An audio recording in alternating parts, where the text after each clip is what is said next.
बिहानको समय रसुवाको हिमाली क्षेत्रमा मानिसहरूको दैनिकी सामान्य रूपमा अघि बढिरहेको थियो। आकाशमा असाधारण प्राकृतिक विपत्तिको कुनै सङ्केतसम्म थिएन, तर केही क्षणमै भोटेकोसी एकाएक दानवको रूपमा प्रकट भयो। सामान्य नदीको बहाव अचानक एउटा विशाल र हिंस्रक जलप्रवाहमा परिणत हुँदा यसले बजार, सडक, पुल, पूर्वाधार केही मिनेटमै तहस नहस बनायो। बाढीका कारण रसुवागढी नाका जाने अधिकांश बाटो बगेका छन् भने चीनसँगको प्रमुख नाका पूर्ण रूपमा बन्द भएको छ। सडक विभागका अनुसार हालसम्म त्रिशुली नदीका विभिन्न भागमा अवस्थित 19वटा पुलमा बाढीले क्षति पुर्याएको छ भने कम्तीमा 40 किलोमिटर सडक क्षतिग्रस्त भएको छ। नेपाल पर्यटन बोर्डका अनुसार 384 भन्दा बढी पर्यटक सम्पर्कविहीन अवस्थामा छन्। रसुवा स्थित भोटेकोसी नदीमा आएको बाढीमा परि अहिलेसम्म 22 जनाको मृत्यु भएको खबर आएको छ भने बेपत्ताको संख्या सयौंमा छ। आखिर इतिहासमै पहिलो पटक यति विशाल जलराशि कहाँबाट आयो अनि कसरी यसले विस्फोटक रूप लियो? दर्शकवृन्द, आउनुहोस् आजको यस श्रृङ्खलामा हामी रसुवाको भोटेकोसीमा अचानक आएको इतिहासकै ठूलो बाढी र त्यसले पुर्याएको क्षतिका बारेमा विशेष जानकारी गराउनेछौँ। बुधबार बिहान करिब 9 बजेतिर तिब्बततर्फको माथिल्लो जलाधारबाट भोटेकोसी नदीमा असाधारण रूपमा ठूलो बाढी अचानक प्रवेश गरेसँगै यस क्षेत्रको मौसमी र भौगोलिक लय एकै क्षणमा उथलपुथल भयो। प्राकृतिक विपदको यो जानकारी सम्बन्धित निकायसम्म पुगिसक्दा नदीको बहाव मानव नियन्त्रणभन्दा बाहिर पुगिसकेको थियो। केही मिनेटको अन्तरालमै नदीले भयानक रूप लिँदै टिमुरे, स्याप्रोबेसी तथा आसपासका बस्तीतर्फ प्रहार गर्न थाल्यो, जसले त्यहाँका बासिन्दाहरूलाई सम्हाल्ने मौका समेत दिएन। हिमाली नदीहरूमा आउने यस्तो अचानकको बाढी केवल पानीको सामान्य बहाव मात्र होइन, यससँगै सयौं टन तौलका ठूला ढुङ्गा, गेग्रिन, माटो, बगेका रुखका काठ र अन्य विनाशकारी लेदोको शक्तिशाली मिश्रण तीव्र गतिमा अगाडि बढ्छ। यही मिश्रित र गतिशीलताले भरिएको शक्तिले नदी किनारमा खडा गरिएका जुनसुकै बलिया संरचनामाथि पनि असाधारण र असहनीय दबाव सिर्जना गर्छ, जसका कारण क्षणभरमै ठूला पूर्वाधारहरू तासको घर जस्तै ढल्न पुग्छन्। प्रारम्भिक समाचार र स्थलगत रिपोर्टहरूका अनुसार यस बाढीले बजार क्षेत्र, रणनीतिक सडकहरू, पक्की पुल र ऊर्जा उत्पादनका पूर्वाधारहरूमा गम्भीर क्षति पुर्याएको छ।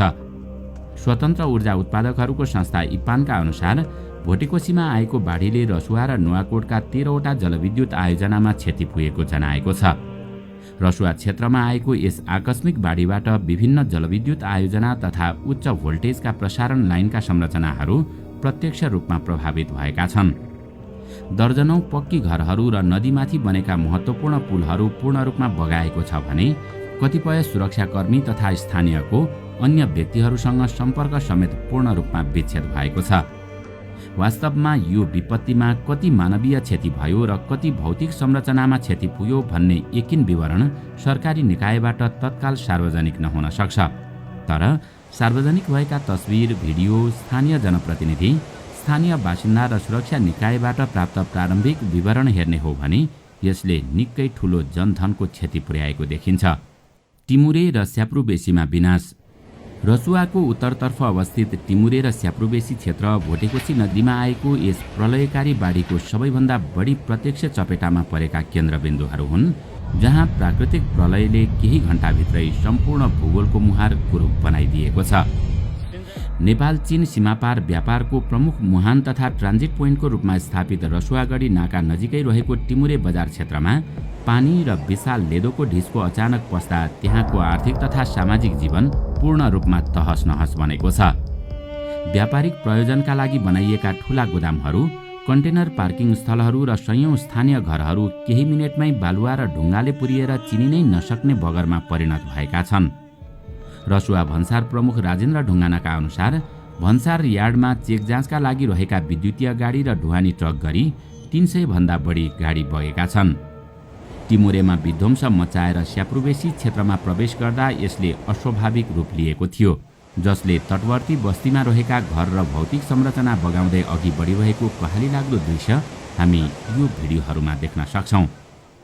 ती बस्तीहरूमा व्यापार र होटल व्यवसाय गरेर जीविकोपार्जन गर्दै आएका स्थानीयहरू धेरै बेपत्ता भएका छन् भने उनीहरूको वर्षौंको मेहनत क्षणभरमै बगरमा विलीन भएको छ र दैनिक उपभोग्य वस्तुहरूको आपूर्ति र स्थानीय बजारको गतिविधि ठप्प भएको छ। यस विनाशकारी घटनाको सबैभन्दा पीडादायी पाटो भनेको मानवीय र पूर्वाधारको क्षतिसँग जोडिएको छ। 1 वर्ष अघि लेन्दे खोला र भोटेकोसीमा आएको भीषण बाढीले टिमुरे भन्सार क्षेत्र र रसुवागढीको मितेरी पुल लगायतका संरचनाहरू बगाएको थियो। लामो समयपछि निर्माण गरिएको उक्त पुल फेरि बगाएको छ। टिमुरे र स्याप्रुबेसीलाई जोड्ने यस्ता रणनीतिक पक्की पुलहरू तथा स्थानीय जनताले ओहोरदोहोर गर्न प्रयोग गर्ने झोलुङ्गे पुलहरू नदीले बगाएपछि यी क्षेत्रहरू देशका अन्य भागबाट पूर्ण रूपमा विच्छेद हुन पुगेका छन्। भोटेकोसीको यो उग्र बाढी केवल टिमुरे र स्याप्रुबेसीमा मात्र सीमित नरही त्रिशुली नदीको किनारसम्मै विध्वंस मचाएको छ। बाढीको बहाव अगाडि बढ्दै जाँदा रसुवाको उत्तरगया गाउँपालिका स्थित ऐतिहासिक तथा व्यापारिक केन्द्र बेत्रावती र शोले बजार पूर्ण रूपमा बगाएको छ। अहिले बेत्रावती बजारका दर्जनौं घरहरू, व्यापारिक प्रतिष्ठानहरू र नदी किनारका फाँटहरू बालुवा र लेदोले पुरिएर खण्डहरमा परिणत भएका छन्। यसका साथै मैलुङ, सल्लेटार, शान्ति बजार, त्रिशुली र देवीघाट लगायतका तल्लो तटीय बस्तीहरूमा समेत नदी पसेपछि स्थानीय बासिन्दाहरू उठीबासको अवस्थामा पुगेका छन्। बाढीका कारण यस क्षेत्रका स्थानीय प्रशासनिक भवनहरू, सुरक्षा चौकीहरू तथा खानेपानी तथा विद्युतका हाई भोल्टेज संरचनाहरूमा समेत व्यापक क्षति पुगेको छ।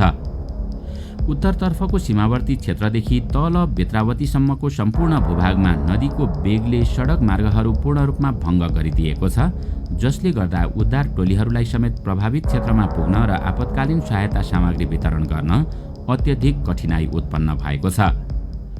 रसुवाको सिमानाबाट निस्केर नुवाकोटको ऐतिहासिक त्रिशुली बजार र देवीघाट क्षेत्रमा आइपुग्दा यस बाढीले अझ भयानक रूप लियो। त्रिशुली बजार आसपासका दर्जनौं घरहरू र नदीमाथि बनेका थप 2वटा पक्की पुलहरू समेत बाढीले बगाएको प्रारम्भिक विवरण बाहिर आएका छन्। यसका साथै त्रिशुली तथा देवीघाट जलविद्युत आयोजनाका संरचनाहरू र 25 मेगावाट क्षमताको सौर्य प्लान्टका ब्लक तथा सब स्टेशनहरू समेत बाढीको चपेटामा परेका छन्। तिब्बतबाट उर्लेको यो बाढीले रसुवा र नुवाकोट मात्र होइन, धादिङको गल्छी, बैरेनी, मलेखु तथा कुरिन्टार आसपासका क्षेत्रतर्फ पनि व्यापक क्षति गराएको छ। धादिङतर्फको नदी किनारामा रहेका भौतिक संरचनाहरूमा पनि यसले क्षति पुर्याएको छ। अहिलेसम्म यो बाढीमा परि 22 जनाको मृत्यु भएको खबर आएको छ भने यसको अन्तिम आधिकारिक रिपोर्ट सयौं पुग्ने अनुमान गरिएको छ। उद्धारको जटिल चुनौती र सङ्कट व्यवस्थापन। बाढीको सबैभन्दा खतरनाक र भयानक क्षण त त्यति बेला हुन्छ जब उर्लदो पानीको भेल 81 बस्तीमा प्रवेश गर्छ। तब पानीको सतह केही घटेर बहाव कम हुँदैमा त्यहाँको सङ्कट तत्काल समाप्त हुँदैन, बरु त्यसपछि वास्तविक र कठिन मानवीय सङ्घर्षको अध्याय सुरु हुन्छ। यस्तो विपदपछिको पहिलो र सबैभन्दा संवेदनशील चुनौती भनेको बाढी र लेदोमा हराएका मानिसहरूको खोजी गर्नु हो, जसका लागि हरेक मिनेट निकै मूल्यवान हुन्छ। दोस्रो मुख्य चुनौती गम्भीर रूपमा घाइते भएका नागरिकहरूलाई तत्काल प्राथमिक उपचार दिँदै सुरक्षित स्वास्थ्य संस्थासम्म पुर्याउनु हो। तेस्रो चरणमा बाढीले मुख्य सडकहरू, मोटरेबल पुलहरू र झोलुङ्गे पुलहरू बगाएका कारण पूर्ण रूपमा बाहिरी संसारसँग विच्छेद भएका दुर्गम बस्तीहरूमा पैदल वा हवाई मार्गबाट सम्पर्क स्थापित गर्नु उत्तिकै पेचिलो बन्छ। चौथो महत्त्वपूर्ण पक्ष भनेको सर्वस्व गुमाएर खुल्ला आकाश मुनि बस्न बाध्य भएका पीडितहरूका लागि खानेपानीको वैकल्पिक व्यवस्था, आकस्मिक स्वास्थ्य शिविर सञ्चालन र अस्थायी आश्रयस्थल वा छाप्रोहरूको प्रबन्ध मिलाउनु हो। यसपछि पाँचौं र उत्तिकै गम्भीर पाटो भनेको तल्लो तटीय क्षेत्रका नदी किनारका बस्तीहरूलाई निरन्तर सतर्क गराउँदै सम्भावित अर्को जुनसुकै खालको ठूलो जोखिमबाट सुरक्षित राख्नु हो। रसुवाको यस भीषण घटना लगत्तै नेपाली सेना, सशस्त्र प्रहरी बल नेपाल, नेपाल प्रहरी तथा अन्य स्थानीय उद्धार निकायहरू उच्च सतर्कताका साथ प्रभावित क्षेत्रमा तीव्र रूपमा परिचालन गरिएका छन्। कठिन भूगोल र विषम परिस्थितिहरूलाई छिचोल्दै फँसेका नागरिकहरूको जीवन रक्षाका लागि हेलिकप्टरको प्रयोग, विशेषज्ञ स्वास्थ्य टोली, एम्बुलेन्स तथा आकस्मिक राहत संयन्त्र समेत घटनास्थलतर्फ परिचालन गरिएको प्रारम्भिक विवरणहरूमा उल्लेख गरिएको छ। यद्यपि हिमाली र उच्च पहाडी भूगोलमा गरिने उद्धार कार्य कहिल्यै पनि सहज र सरल हुँदैन। बाढीले सडकका ठूला खण्डहरू पूर्ण रूपमा बगाएका वा भत्काएका हुन सक्छन्। आकाशमा मडारिएका बादल र खराब मौसमले हेलिकप्टर उडानमा प्रत्यक्ष बाधा पुर्याउन सक्छ र टेलिफोन तथा इन्टरनेटको तार काटिएर वा टावर बगाएर सञ्चार सम्पर्क पूर्ण रूपमा विच्छेद भइसकेको हुन सक्छ। यति मात्र होइन, नदीको बहाव अझै पनि अनिश्चित र जोखिमपूर्ण नै रहिरहन्छ, जसले उद्धार टोलीको कामलाई थप चुनौतीपूर्ण बनाउँछ। यी सबैभन्दा पनि ठूलो र गम्भीर पाटो त यो हुन्छ कि ज्यान जोखिममा पारेर उद्धारमा खटिने उद्धारकर्मीहरू स्वयं पनि माथिबाट खस्न सक्ने दोस्रो पहिरो वा अचानक आउन सक्ने थप बाढीको गम्भीर चपेटामा पर्ने उच्च खतरा रहन्छ। त्यसैले यस्तो विषम र सङ्कटपूर्ण परिस्थितिमा उद्धारको अर्थ केवल प्रभावित क्षेत्रमा केही मानिसहरू वा राहत सामग्री पठाउनु मात्र होइन, यो त समय, प्रतिकूल मौसम, कठिन भूगोल र पलपलमा बदलिने मृत्युको जोखिम बीचको एक अत्यन्तै जटिल, संवेदनशील र धैर्यको परीक्षा लिने दौड हो। अचानक आएको बाढीको वास्तविक कारण। रसुवाको भोटेकोसी नदीमा आएको यस आकस्मिक र अकल्पनीय बाढीको वास्तविक कारण के हो भन्ने विषयमा अहिले विज्ञहरूले गहिरो वैज्ञानिक अनुसन्धान र विश्लेषण गरिरहेका छन्। जल तथा मौसम विज्ञान विभाग र बाढी पूर्वानुमान महाशाखाका मौसमविद तथा वैज्ञानिकहरूले सुरुवाती चरणमै यो बाढी स्थानीय स्तरमा भएको भारी वर्षाको परिणाम नभएको प्रश्न पारेका छन्।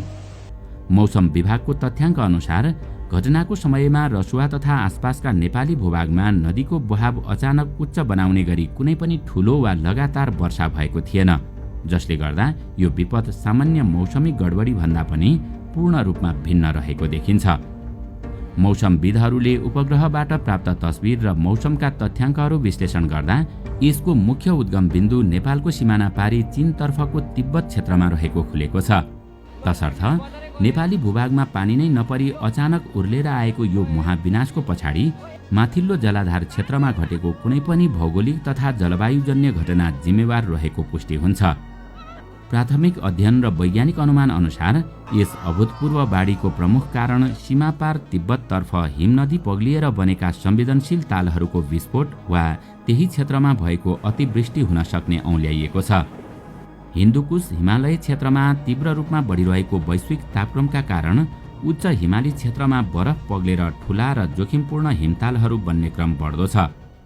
तीनै हिमनदीका तालहरू अचानक फुट्दा वा कमजोर प्राकृतिक बाँधहरू भत्किएर लाखौं घनमिटर पानी, लेदो र गेग्रानको मिसावट एकैपटक तलतर्फ नदीको भेलमा मिसिन पुग्छ, जसले यस्तो भयानक बाढीको रूप लिन पुग्छ।